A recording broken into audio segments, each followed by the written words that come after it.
हरिहंत सिद्ध सूरी हुआ जाए साधु सर्व, अर्थ के प्रकाशी मांगे पी के उपकारी है। तिनको स्वरूप जान रागे ते भई जो भक्ति, काय को नवाई स्तुति को उचारी। धन्य धन्य तिन हिते काज सब आज वाए, कर जोड़े बारे बारे वंदना हमारी है। मंगल कल्याण सुख ऐसो हम चाहते हैं, ओ मेरी ऐसी दशा जैसी तुम्हारी है। ओ मेरी ऐसी दशा जैसी तुम्हारी है। ओ मेरी ऐसी दशा जैसी तुम्हारी है। क्षत्र चूड़ामणि नामक इस ग्रंथ के आधार से अष्टमूल गुणों की अपनी यहाँ चर्चा चल रही थी। किसके होते हैं ये मूल गुण? श्रावक। मूल गुण सब में है। श्रावकों के अलग मूल गुण हैं, मुनिराजों के अलग मूल गुण हैं, आचार्यों के अलग है, उपाध्यायों के अलग है, अरहंतों के अलग है, सिद्धों के अलग हैं।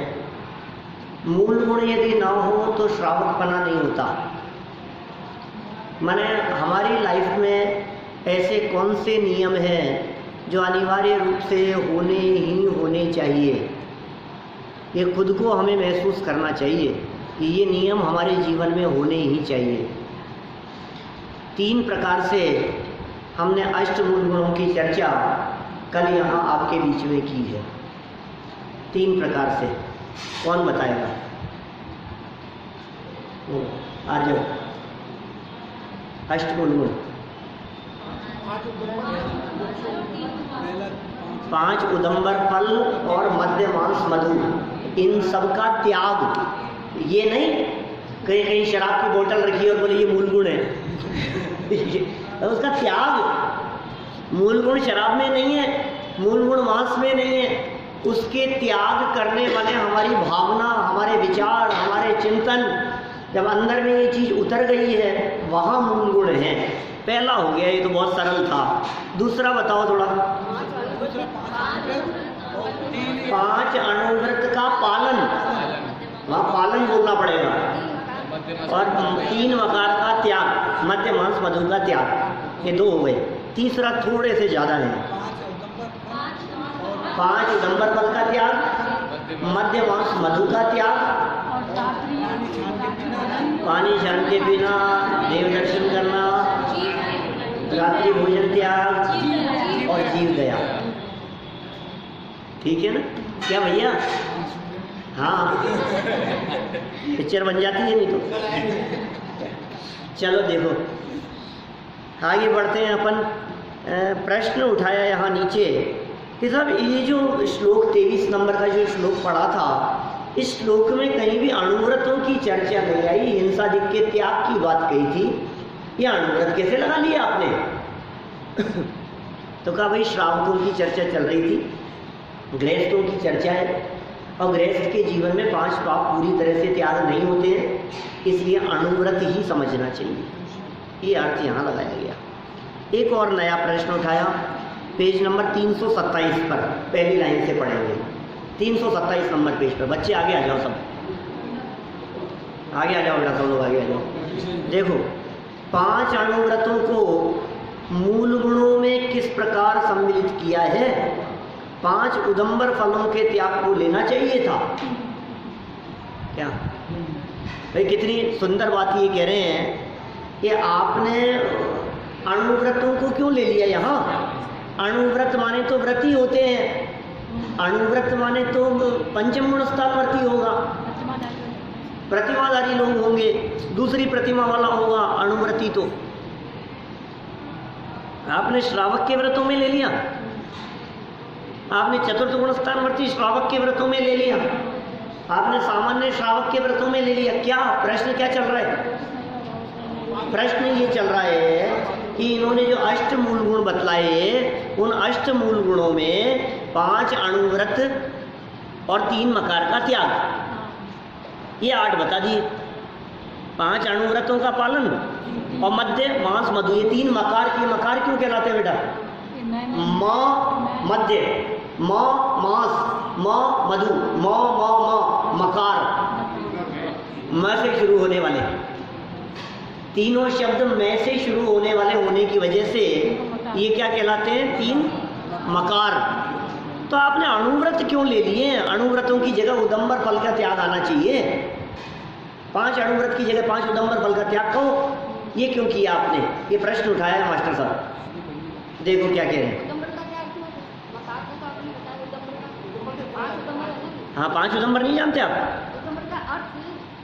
उनको उदंबर फल ही कहा है। स्थूल रूप से जिनमें बहुत हिंसा हो ना, ऐसे चीज इनमें, जैसे देखो आप, बड़ का फल, बड़ का वृक्ष, पीपल का वृक्ष, उसके जो फल लगते हैं पीपल के, वो खाने योग्य नहीं है।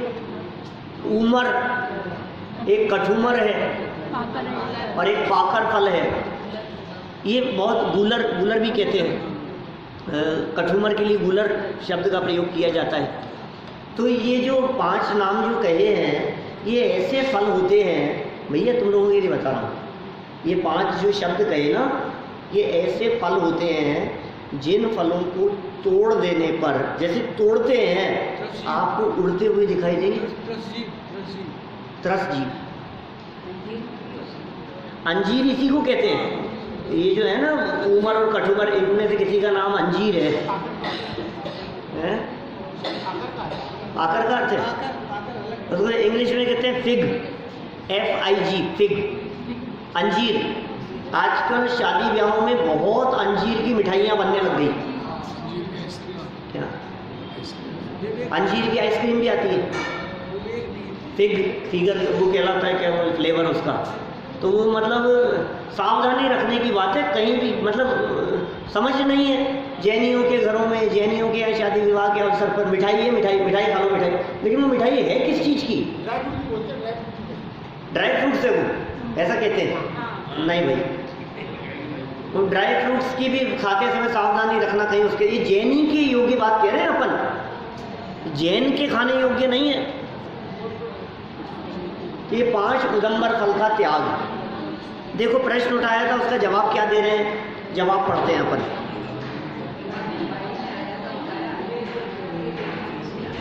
हाँ बिल्कुल बिल्कुल, आप प्रैक्टिकल करके देखोगे ना, फल को तोड़ते ही ऐसे उड़ते हैं, ऐसे मच्छरों जैसे, अंदर से मच्छर जैसे उड़ते हैं। देखिए,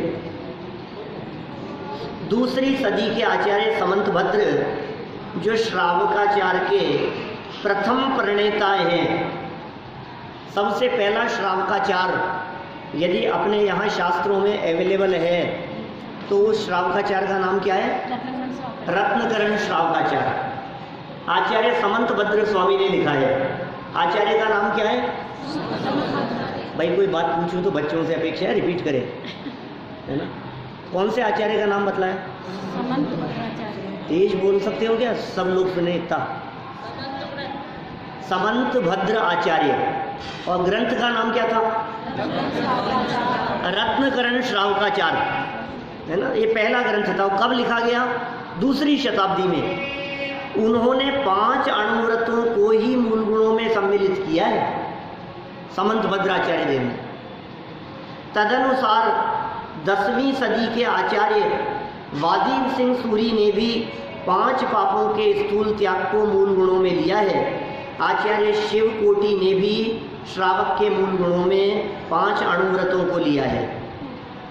भाई ये हम अकेले नहीं ले रहे हैं, ये बातें वहाँ से चली आ रही है। देखो चरणानुयोग के ग्रंथों में जहाँ श्रावक के मूल गुणों की चर्चा की है, ये जो 3 प्रकार बतलाए गए, 3 प्रकार बतलाए ना, ये कि भाई अष्टमूल गुण 3 प्रकार के क्यों बता दिए आपने? 3 प्रकार से वर्णन क्यों किया? सबसे पहली बात तो है अणुव्रतों का पालन करो और 3 मकार का त्याग करो, सबसे पहली बात। फिर जमाना बदला, युग बदला, समय बदला, अरे सीधे बैठो, और समय बदला तो फिर क्या हुआ? समय बदलते बदलते जब वो 5 अणुव्रतों का पालन कठिन लगने लगा,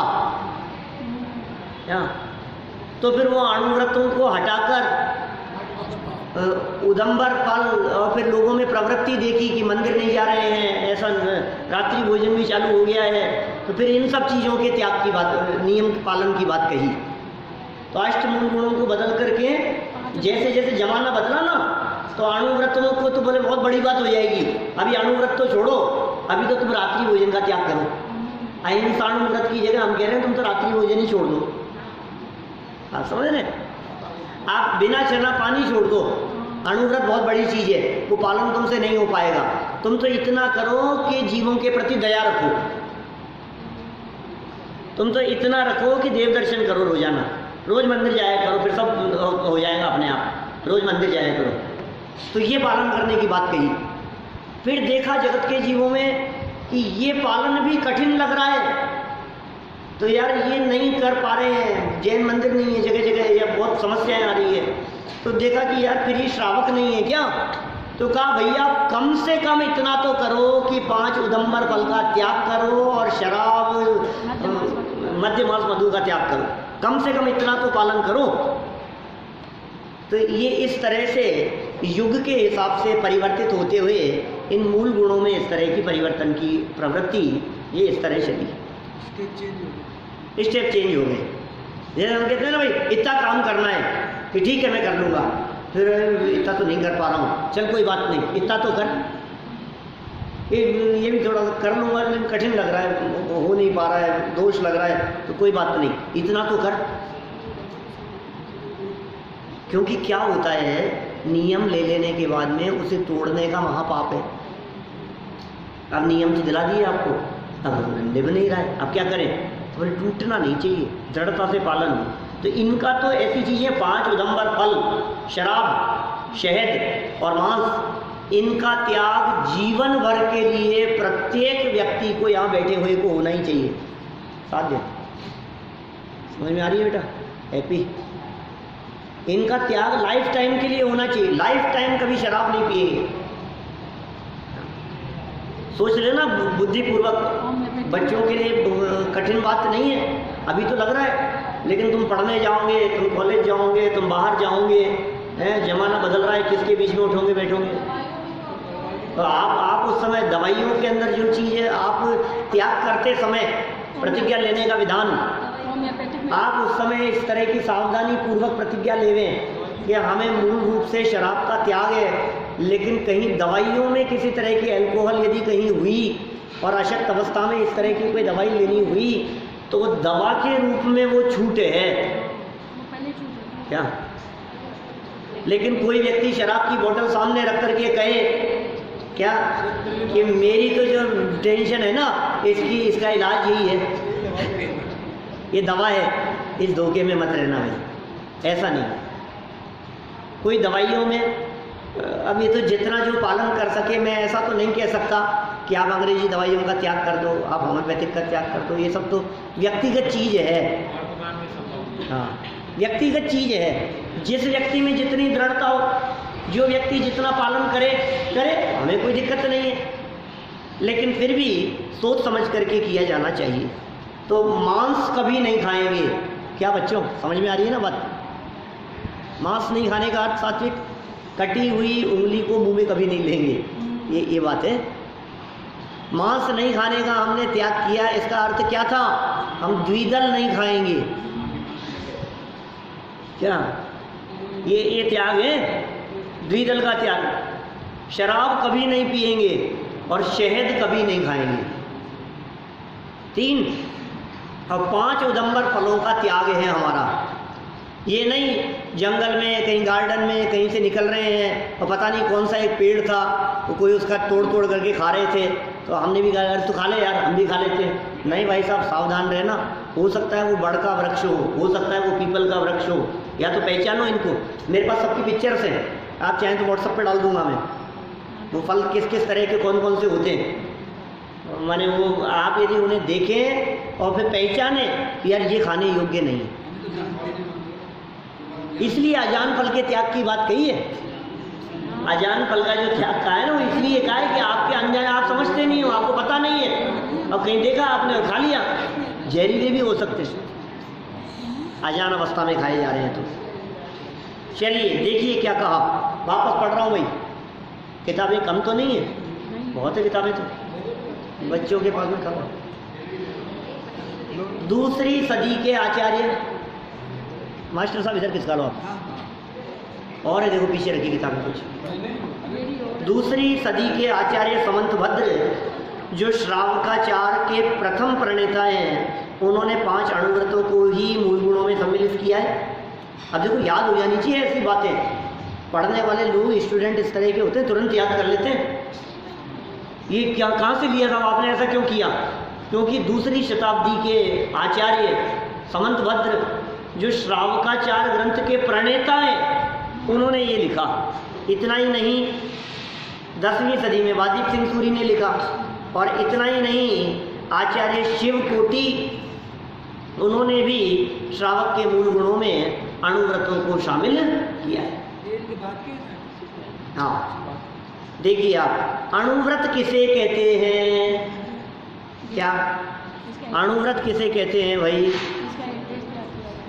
हिंसा, असत्य माने झूठ, चोरी, कुशील एवं परिग्रह, इन 5 पापों के एक देश माने पार्टली, आंशिक त्याग को अणुव्रत कहते हैं। अणु माने क्या होता है?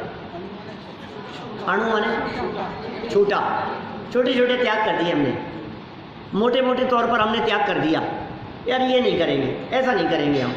तो ये जो त्याग है, और देखो त्याग करते रहना चाहिए, त्याग करके उसका पालन करने से आपको अपने आप में ही बहुत बेटर फीलिंग आएगी।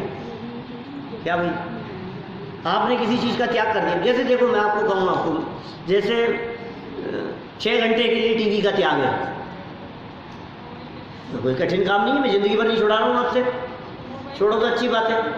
4 घंटे के लिए मोबाइल नहीं छूऊंगा। अब आपको जो कॉन्फिडेंस आता है ना अंदर से इस चीज़ का पालन करने में, वो आपको लगता है यार आई कैन डू, ये कठिन नहीं है, मैं कर सकता हूँ, तो उससे आपको बहुत मज़ा आएगा। इस चीज़ का त्याग है, 3 दिन के लिए इस चीज़ का त्याग है, 2 दिन के लिए इसका त्याग कर दिया, 1 दिन के लिए इसका त्याग कर दिया, 6 घंटे के लिए इसका त्याग कर दिया। ये अणुव्रतों की पालन की बात कह रहा हूँ मैं। प्रेरणा मिलती है। हाँ प्रेरणा मिलती है। एक वृत्ति अच्छी आती तो अनेक वृत्तियाँ आने की संभावना। हाँ बिल्कुल, और कदाचित आयु पूरी हो जाए तो त्याग के काल में उसका मरण हुआ। जितना संभव हो सके उतना हम पालन करने का प्रयास करें। ये अणुव्रत बनाए इसीलिए, अणुव्रतों का कोई क्राइटेरिया नहीं है। जैसे समझ लीजिए परिग्रह परिमाण व्रत, अब इसका क्या क्राइटेरिया है साहब, कितना परिग्रह रखें और कितना नहीं रखें?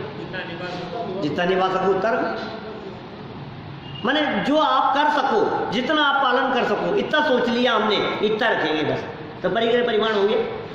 अच्छा झूठ का क्या क्राइटेरिया है साहब? आंशिक स्थूल झूठ का त्याग, स्थूल चोरी का त्याग, क्या क्या क्राइटेरिया है इसका? माने जितना संभव हो सके आप निर्णय करें कि यार ये चीज़, ये असत्य, ऐसा झूठ तो नहीं चलेगा, ऐसी चोरी नहीं चलेगी। एक्चुअल में क्या होता है, हम चोरी ऐसी नहीं चलेगी और ऐसी चलेगी तो अच्छा नहीं लग रहा वाक्य तो यही होना चाहिए कि चोरी नहीं करेंगे, 100% चोरी नहीं करेंगे। लेकिन वो जो 100% त्याग है ना, उसमें जो चोरी कर रहे हैं उसको चोरी समझते ही नहीं है। मंदिर से किताब उठा करके ले गया घर पढ़ने के लिए, अभी तो चोरी समझता ही नहीं है, तो चोरी बिना पूछे ले गया ना, है तो चोरी। लेकिन बस इतना समझ लीजिए आप कि ये वो मोटा मोटा त्याग था, ये सूक्ष्म चीज़ें हैं, कोई बात नहीं, चल जाएगा। अब मंदिर की चीज़ को ले गए आप घर में काम करने के लिए, चौकियाँ उठा करके ले गए घर पे, किससे पूछ करके ले गए आप? तो मैंने अभी है तो चोरी। देखो किसी की रखी हुई, किसी की पड़ी हुई, किसी की भूली हुई वस्तु को बिना उसकी आज्ञा के उठा लेना या उठा करके किसी और को दे देना, ये चोरी कहलाता है। क्षेत्र बदल देना भी चोरी है, बहुत मार्मिक बात कही है, क्षेत्र बदल देना। ये अरुण जी वैसा यहाँ मोबाइल भूल गए, मान लो ये तो मोबाइल भूल गए, ये उतर करके गए नीचे और यार भूल गए, तो क्या सोचा अपन ने, एक काम करो या नहीं, इसको उठा के अलमारी में रख दो। अब आपने उठा के अलमारी में रख दिया, या आधे घंटे बाद में घर से वापस आए, कहीं नहीं मिला, ये चोरी है। क्षेत्र बदल दिया आपने, क्योंकि वो यहीं आकर के देखेंगे जहां छूटा है, ये चोरी है।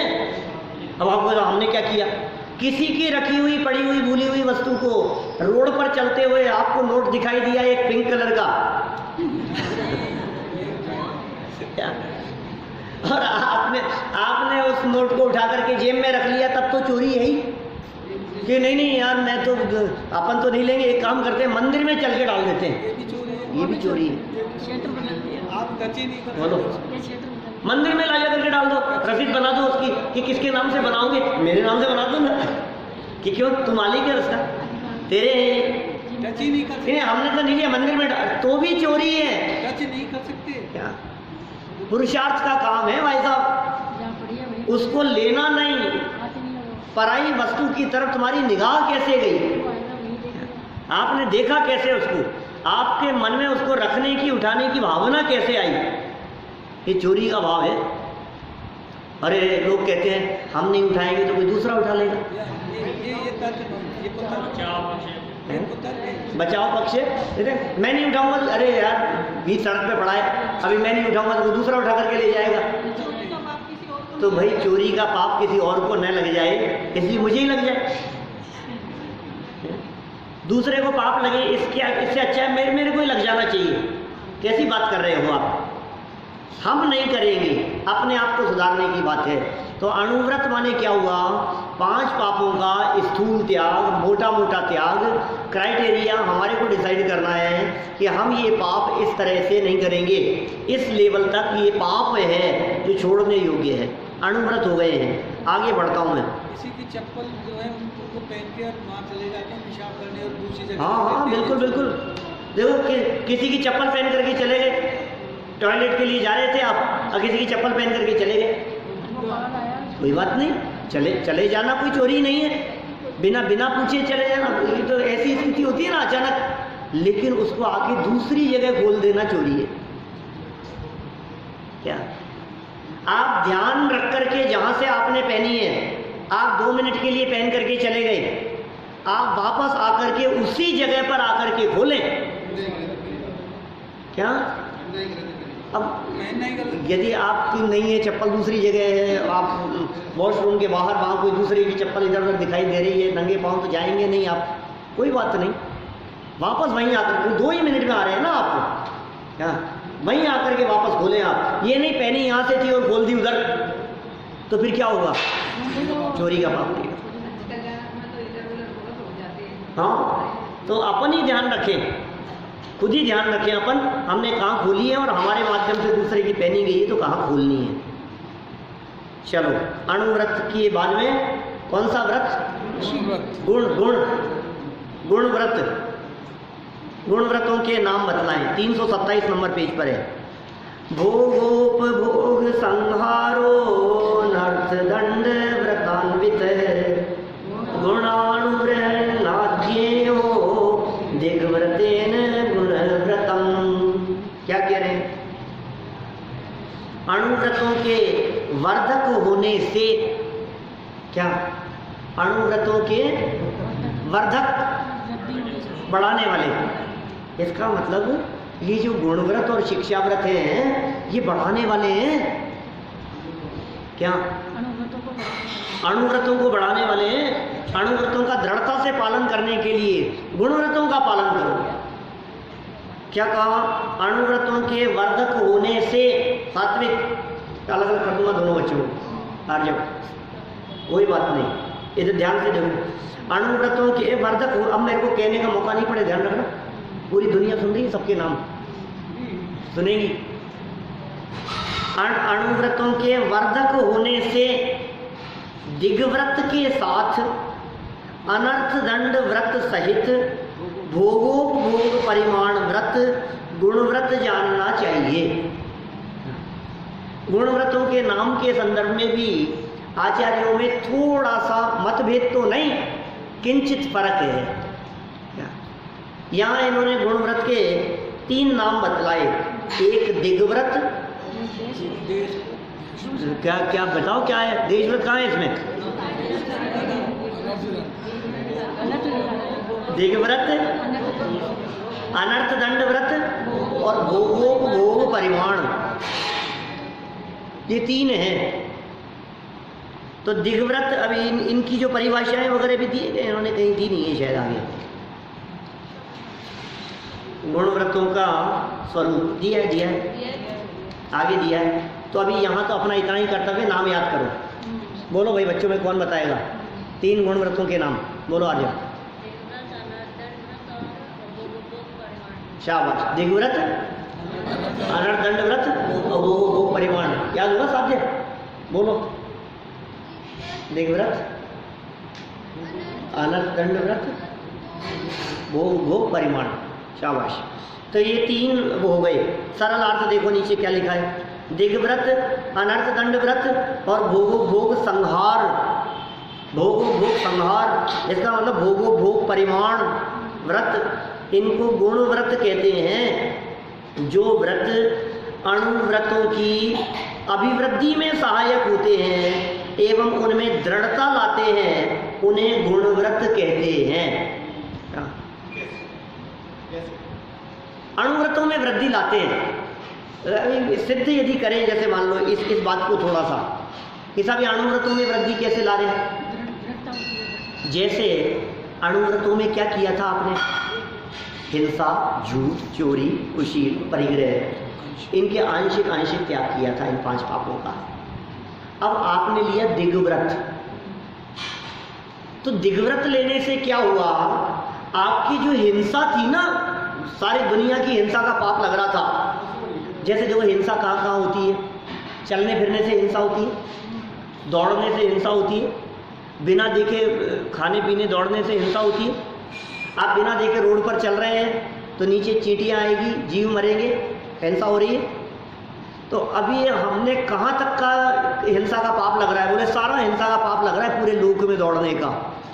अब हमने ले ली मर्यादा कि हम मध्य लोक से ऊर्ध्व लोक में नहीं जाएंगे। जीते जी मर्यादा ले ली ना। तो 343 घन राजू में से 1 राजू 7 राजू रह गया आपका मध्य लोक संबंधी। 7 बाई 1 मान लो, पीछे तक का यदि मानते हो तो मध्य लोक। तो 343 घन राजू से घट करके 7 राजू मात्र रह गए। आज हमने सोच लिया कि आज हम जयपुर के बाहर नहीं जाएंगे। तो जयपुर के बाहर हमारे माध्यम से होने वाली जो हिंसा थी, चलने से, भाग दौड़ करने से, गाड़ी दौड़ाने से, वो हिंसा में कमी आ गई, वो और अधिक दृढ़ता हुई। समझ में आ रही है बात? तो क्या त्याग कर दिया अपन ने? दिग्व्रत के अंदर हिंसा का और कटौती हुई, झूठ कम हो गया, बाहर चोरी हो गई मान लीजिए, तो हमें उस चोरी का दंड नहीं लग सकता। मर्यादा के बाहर रहने वाले कोई स्त्री पुरुष आदि कहें तो उनके प्रति हमारा पाप नहीं हो सकता। उससे बाहर का हमारा परिग्रह नहीं है, क्योंकि हमने मर्यादा मान ली, यहीं तक रहेंगे। तो इस तरह के नियमों से, ये दिग्व्रत से, जैसे अनर्थ दंड त्याग कर दिया हमने, हाँ अनर्थ दंड का त्याग कर दिया हमने।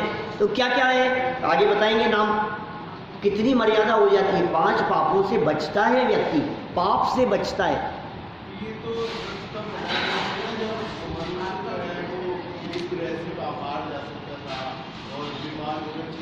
देखो ये कह रहे हैं, ये व्रत तो तब बनाए होंगे जब व्यक्ति बाहर जाता था। बाहर तो सदा से ही जाता है, बल्कि पहले बाहर ऐसे जाते थे, अपनी पत्नी को कह करके जाते थे 12 साल में आऊँगा, व्यापार करने जा रहा हूँ। ऐसे नहीं कि 3 दिन में वापस आ जाए, 30 दिन में वापस आ जाए। व्यापार के लिए गए, 7 दिन के अंदर वापस आ गए, जाकर के वापस आ गए। तो ऑस्ट्रेलिया चले गए, अमेरिका चले गए, कनाडा जाकर के 7 दिन 8 दिन का वहाँ काम किया, अपना बिजनेस किया और वापस लौट करके आ गए। 6-6, 8-8 महीने तो उनको एक जगह से दूसरी जगह जाने में लगते थे और व्यापार के लिए जाते थे। तो ये कह रहे हैं आप जाएंगे नहीं, ये मर्यादा आपने ले ली, तो आप उस पाप से बच गए। पाप तो सदाकाल होते रहे, भले बैलगाड़ी का ज़माना हो, बैलगाड़ी का ज़माना नहीं हो तो घुड़सवारी का ज़माना होगा। जो भी रहा हो, आवागमन के साधन कम थे, लेकिन आवागमन कम नहीं था, जाते तो थे। इसलिए श्रावकों के लिए ये सब नियम पालन करने की बातें कही गई। जैसे तीन लोग भी पूजन कर रहे हैं उसमें, विमान से आने जाने की सारी उसमें भी पाप लगता, तो नियम ले लिया आपने, अब नहीं जाएंगे आप। विमान से उड़ करके चले गए, आकाश मार्ग से चले गए, चटाई बिछाई और चटाई पर बैठ करके चले गए, यहाँ से वहाँ पहुँच गए, सावधान रहो। चलो कोई बात नहीं। अणुव्रतों की वृद्धि में सहायक होने से दृढ़ता लाने के लिए अणुव्रत है। तीन लोग भी पूजन कर रहे हैं और पूजन में भाव वंदना कर रहे हैं अपन। हाँ, भाव वंदना करने में दोष नहीं है, ठीक है ना। भाव वंदना की बात है, जाने के त्याग की बात है। ये जितने भी त्याग कराए हैं, ये त्याग कराए इसलिए कि आप ऐसा काम ना करें। अशुभ से बचने के लिए। हाँ, अब आप कहो साहब हमने दिग्व्रत ले रखा है तो 3 लोग विधान पूर्ण करेगा कि नहीं? बोलो जैन साहब, 3 लोग मंडल विधान ये करेगा या नहीं? हमने मर्यादा ले रखी है कि हम भरत क्षेत्र के बाहर नहीं जाएंगे। अशुभ का त्याग किया, शुभ का थोड़ी भी। हाँ, अशुभ का त्याग किया, पाप से बचने के लिए त्याग है। शिक्षा व्रतों के नाम देखो भाई, जल्दी से आगे आने वाले हैं। शिक्षा व्रत सप्रोष धूपवासेन व्रतम सामायिकेन च देशावकाशिकेन स्यात् वैयावृत्यं तु शिक्षकम्। ओ, कितनी सुंदर बात कह रहे हैं।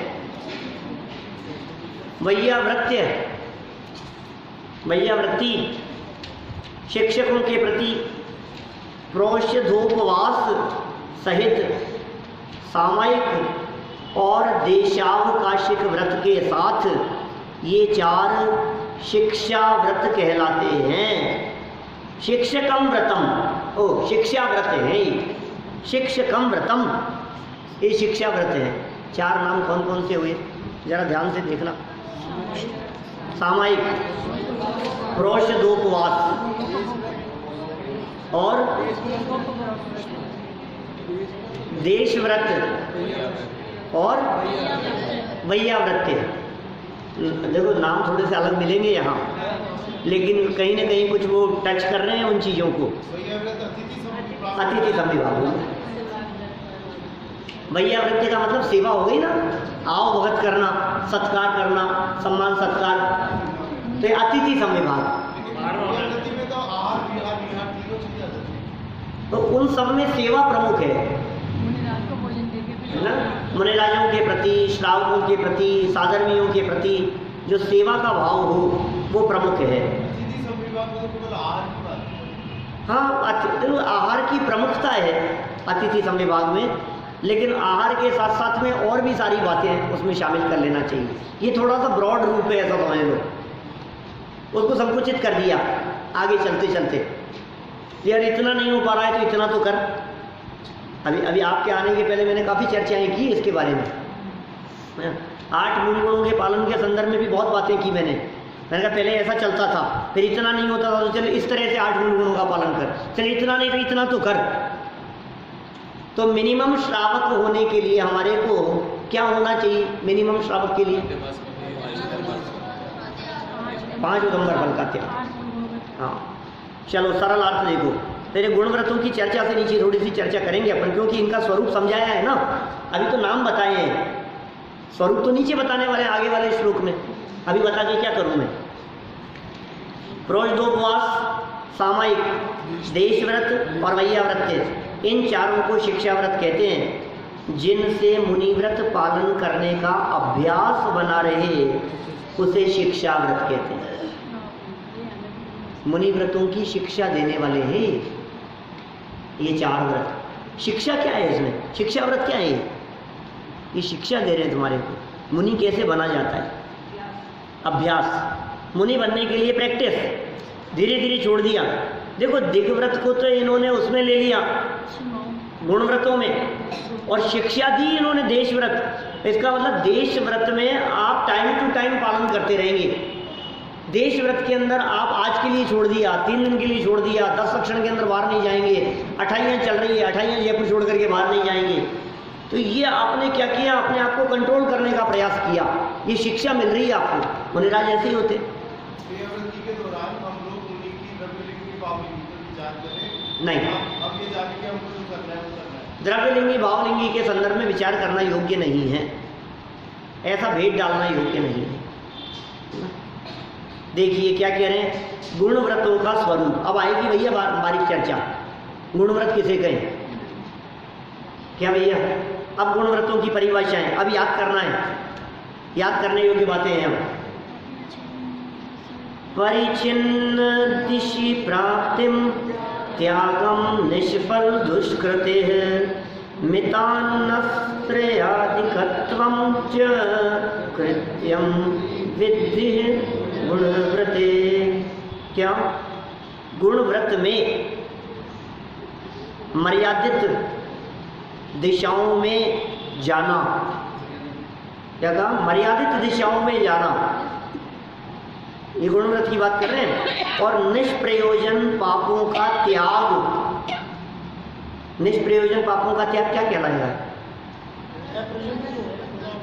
निष्प्रयोजन पापों का त्याग क्या कहलाएगा, क्या शब्द हो सकता है इसके लिए,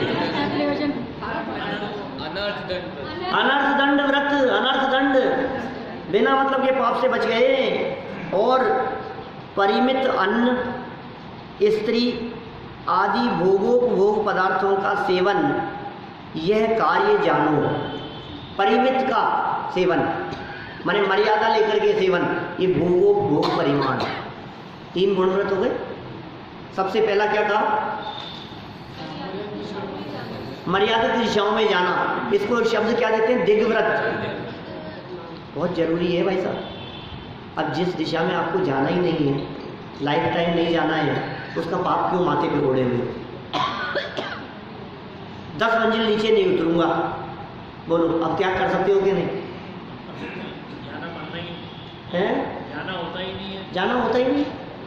10 मंजिल नीचे कहाँ उतरोगे आप, कितने फ्लोर नीचे उतरोगे आप। लेकिन ध्यान रखना आप 10 मंजिल नीचे के अंदर बहुत बातें आ जाएगी।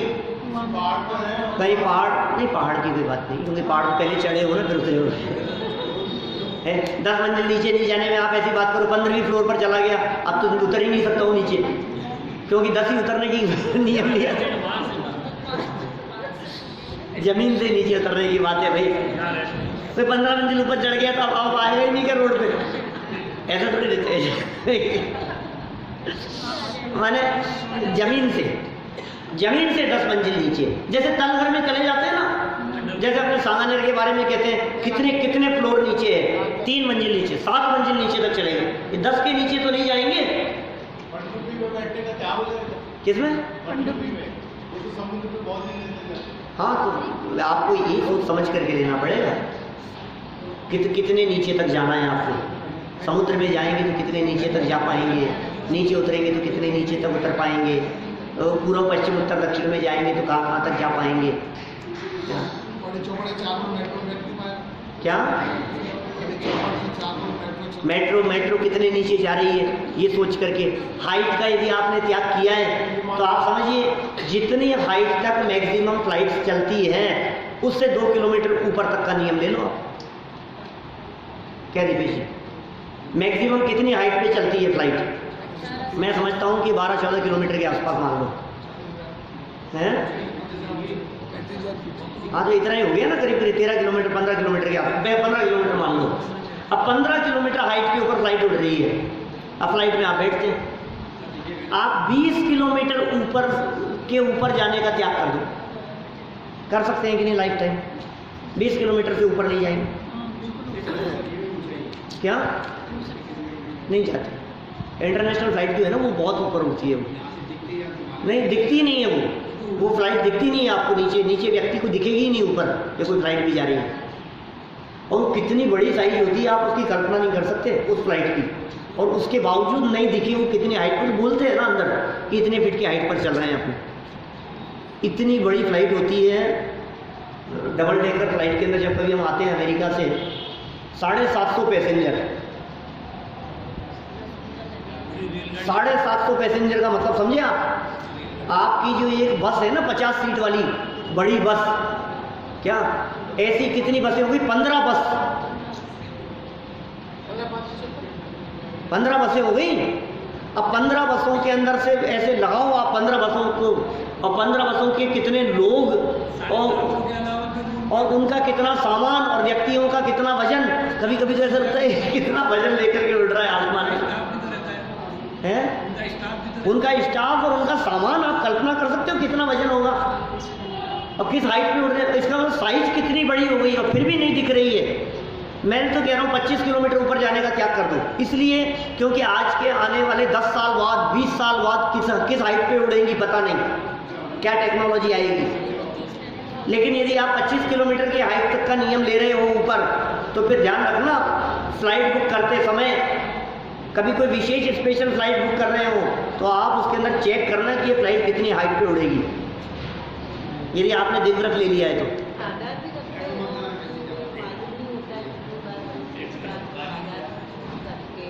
तो लेकिन देखो, जब प्रतिज्ञा ले ली ना लाइफ टाइम के लिए, तो फिर आप सावधानी रखेंगे। सावधानी वाला ही प्रतिज्ञा लेगा पहली बात। हाँ, सावधानी वाला ही लेगा प्रतिज्ञा, सीधी सी बात है। जो शिथिलाचारियों का काम नहीं है, हर व्यक्ति का काम नहीं है।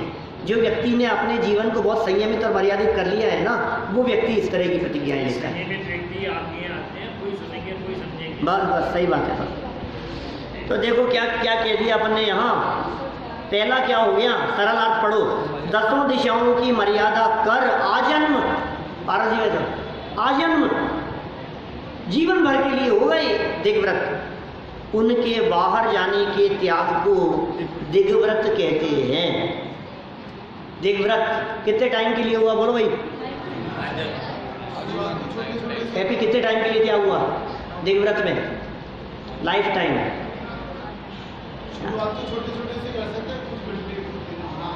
ये आगे उसमें मर्यादा है। फिर एक बार तो बड़ा छोड़ दो, ये इतना तो हमने सीमा बांध दी, और फिर छोटा करो। दिग्व्रत पूर्वक देशव्रत होते हैं, तो पहले दिग्व्रत लो, लंबा ही ले लो। क्या पिताजी आपने ले लिया होगा, इससे बाहर नहीं जाना, ले लो आप, कुछ नहीं, ये सब ले सकते हैं, कुछ कठिन नहीं है। मर्यादा बांध लो भैया, इस अर्थ से बाहर नहीं जाएंगे, इतना तो कर सकते हो। इंडिया से बाहर जिनकी कोई, मैंने कल 2-3 दिन पहले भी कही थी इस तरह की बात, लाइफ टाइम के लिए आप मर्यादा किस तरह की कर सकते हैं, ये सोचें। तो ये व्यक्तिगत है, देखो भाई, क्योंकि क्या होता है फिर हम प्रतिज्ञा दिलाएं, और यदि आप प्रतिज्ञा तोड़ो तो कहीं ना कहीं पाप के भागीदार हम भी बनते हैं। आइडिया दे दिया ना हमने आपको। आपका पासपोर्ट बना है क्या कभी? कभी जाना है, कोई विदेश में रहता है, कोई घूमने जाने का मन है कहीं? नहीं है क्या ठोरिए जी साहब? अब 70-75 की उम्र हो गई क्या, अब कहीं कोई विकल्प है नहीं, तो नियम लो ना, भारत के बाहर नहीं जाएंगे, खत्म करो झगड़ा। अब फिर कहीं यदि मौका भी लगे, समझ लो, तो फिर नहीं, हमारे तो नियम है, फिर उसका दृढ़ता से पालन करो। अब दिग्व्रत हो गया। जैसे भूल चूक में वो चला जाए, एरोप्लेन दिन लगेगा, कहाँ चला जाए? पाकिस्तान चले जाए, हमको इंडिया के लिए। हाँ, नहीं तो देखो, आपको दोष नहीं लगेगा उसमें, तो आप उसका प्रायश्चित तो लेवे ही, क्योंकि आप पाकिस्तान के लिए तो गए नहीं थे, वो प्लेन रास्ता भटक गया, एरोप्लेन का संपर्क टूट गया, कि प्लेन को हाईजैक कर लिया, उसे पाकिस्तान की सीमाओं में उतार दिया, आतंकवादियों ने कुछ ऐसा करके उसको, तो आप उसका प्रायश्चित लो कि भाई हमारा ऐसा संकल्प था, लेकिन हम तो आए नहीं हैं, हम तो बैठे तो यहाँ से मुंबई जाने के लिए थे, हमें थोड़ी ना पता था कि वो हाईजैक करके ले जाएगा। तो उसमें किंचित जो दोष लगेगा, तो भावना से सब संभव है भाई साहब, ये सारी बातें। और सुनो, और बहुत अच्छा पॉइंट आपने दे दिया है, तो आप त्याग करते समय ये सोच लो ना कि हाईजैक हो जाए तो ऐसी परिस्थिति में छूटे। नहीं, अब क्या करो बताओ भाई, यदि कहीं एरोप्लेन ही किडनैप कर लिया जाए तो ऐसी स्थिति में छूटे हमारी, तो ये सोच लिया हमने। फोन से बात करने में अतिचार लगता है, अतिचार है। हाँ, नहीं अतिचार है वो, माने अनाचार नहीं है, वो व्रत भंग नहीं है। कोई क्या अतिचारों की चर्चा भी इसमें तो शायद मेरे ख्याल से नहीं की है। हाँ, चार तरह की बातें हैं। सुन लो, अभी यही सुन लो, समय भी हो गया है, कल करेंगे इसकी चर्चा विस्तार से। भी 4 शब्द आते हैं हमारे यहाँ शास्त्रों में, 4 शब्द आते हैं, भाई ध्यान से सुनना नियमों के संदर्भ में। दीपेश जी, अतिक्रम, व्यतिक्रम, अतिक्रम, व्यतिक्रम, अतिचार और अनाचार। अतिक्रम, व्यतिक्रम, अतिचार और अनाचार, यही क्रम है। क्रम से याद होना चाहिए क्या? अतिक्रम, व्यतिक्रम, अतिचार और अनाचार। अतिक्रम क्या होता है? जो भी हमने नियम लिया है ना, उस नियम को पालन न करने संबंधी, नियम को तोड़ने संबंधी मन में किंचित विचार मात्र आ गया, क्या ये अतिक्रम है?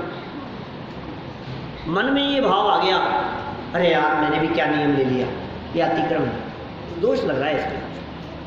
रात्रि भोजन का त्याग किया आपने, अब मन में भाव आ गया, यार मैं कहाँ फंस गया यार, कर लेना चाहिए था, ऐसा, ये अतिक्रम है। फिर अतिक्रम के बाद में सेकंड स्टेप है व्यतिक्रम। इससे आगे बढ़ो, अभी तो भाव ही आया था, अभी सेकंड स्टेप पर क्या हुआ? करने के लिए कदम भी बढ़ा दिए, तैयारी हो गया, लगा दो आपको खाना। पहले तो भाव आया था रात को खाने का, अतिक्रम। व्यतिक्रम में वो भाव और बढ़ गया और आप तो खाने लगा दो, आगे बैठ गए थाली पे, ये व्यतिक्रम हो गया। लेकिन थाली पे बैठे बैठे ही भाव बन गया, नहीं यार नहीं खाना, तो व्यतिक्रम हो गया, व्यतिक्रम पे रुक गया ये, ठीक है। और कदाचित उठा करके खा लिया, मान लो भाव नहीं आया, भूल चूक में कदाचित वो नियम टूट गया, ये अतिचार है।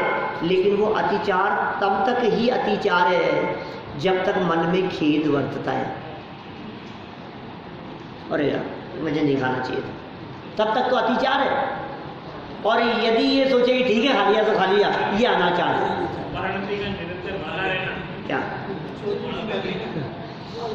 स्टेप बाय स्टेप नियम के प्रति जो आपकी जो टुकड़े हुए ना, उनमें अनाचार तो महापाप है, अनाचार का तो दोष खतरनाक है, अनाचार में तो अनर्थ हो गया है, समझ लो आप, अनाचार हो गया, ये तो महापाप का भागीदार है, नरक निबोध का काम कर लिया आपने, अनाचार। और लेकिन नियम तो टूट गया था। देखो बहुत से लोग समाज में ऐसे दिखते हैं, रात्रि भोजन नहीं करते साहब, त्याग है त्याग है त्याग है। कई ऐसे मिलते हैं जो कहते हैं पंडित जी 6 साल तक निभाया मैंने रात्रि भोजन त्याग, तो फिर क्या हुआ? फिर यार वो एक दिन कुछ खाने में आ गया, फिर सोचा टूट तो गया ही, अब चलने दो कोई बात नहीं, फिर तोड़ दिया हमने, यह अनाचार हो गया। एक दिन गलती से खाने में आ गया और आपने उसको समझ लिया कि अब तो चलेगा कोई बात नहीं, यह अनाचार है, आ गया तो आ गया होगा कोई बात नहीं। गलती के लिए प्रायश्चित करो, हाथ जोड़ो और सोचो आगे और दृढ़ता से पालन करेंगे, मेरी भावना नहीं थी, मैं नहीं करना चाहता था, तब तो अतिचार है। अतिचार भी अच्छी चीज नहीं है, क्या अच्छे तो चारों ही नहीं है। अतिक्रम और व्यतिक्रम, अतिक्रम और व्यतिक्रम को बड़ा दोष नहीं कहा है, लेकिन अतिचार को बड़ा दोष कहा है और अनाचार को महापाप कहा है। इसलिए चारों प्रकार की बातों को ध्यान में रखते हुए हमें नियमों का पालन अपने जीवन में करें, इसी भावना से बात को यहीं विराम देता हूँ। लेकिन ये सारे नियम ध्यान रखना, सम्यक दर्शन के बाद सच्चे होते हैं, आत्मानुभूति पूर्वक दृढ़ता आती है, अंतर में अपने स्वरूप को समझ करके ही व्रतों के पालन करने की सार्थकता है। गहराई से इन बातों को समझें।